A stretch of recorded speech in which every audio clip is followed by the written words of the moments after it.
मुझे ऐसा लगता है देवेंद्र जी फडणवीस साहब के अजीत दादा का साथ लेकर ये पूरी पार्टी फॉर्म की, सरकार फॉर्म की, तो मुझे लगता है बोलने के समय किसी ने भी अपनी मर्यादाएं नहीं छोड़नी चाहिए, क्योंकि आज जो परिवार करके आपके साथ में ऐसे युती बैठे हैं, उनका विचार सबने करना चाहिए।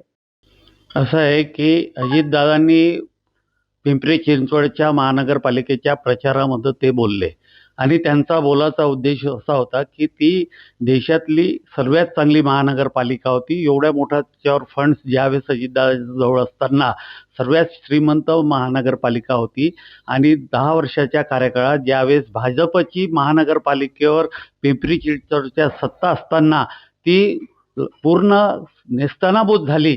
हा उद्देश त्यांचा बीजेपीवर म्हणजे त्या तिथल्या लोकल लोकांनी जे काही तिथं काम केलं त्यावर त्यांचा रोख होता, परंतु त्याच्यातून भाजप म्हटल्यामुळं पूर्ण राज्यात त्याच्या प्रतिक्रिया उमटल्या आणि त्यानंतर प्रदेशाध्यक्ष असो किंवा अजून जे काही भारतीय जनता पार्टीचे आहेत त्यांनी त्याच्यावर आपल्या प्रतिक्रिया दिलेल्या आहे। पण ज्यांची लायकी नाही अशा त्या माजी खासदार नवनीत राणा अजितदादावर आरोप करून आल्या।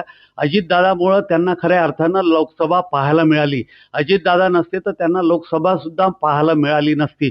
प्रत्येक वेळेस विश्वासघातकी राजकारण करणाऱ्या ह्या ज्या नवनीत राणा आहे यांनी आपली पात्रता पाहावी व पात्रतेनुसार बोलावं। भाजपचे वरिष्ठ नेते आणि अजितदादा ते आपसात काय आहे ते पाहतील, परंतु आपली लायकी नसताना अजितदादावर थुंकणं हे त्यांना शोभत नाही आणि त्यांना खऱ्या अर्थानं अजितदादांना मला जर रोखलं नसतं तर त्यावेळेस मी जर 2 महिने इथं लोकसभेच्या इलेक्शनमध्ये असतो तर त्या लोकसभा सुद्धा निवडून आल्या नसत्या। पुढच्या काळामध्ये त्या कशा कुठून निवडून येतात हे आम्ही चांगल्या पद्धतीनं पाहून घेऊ।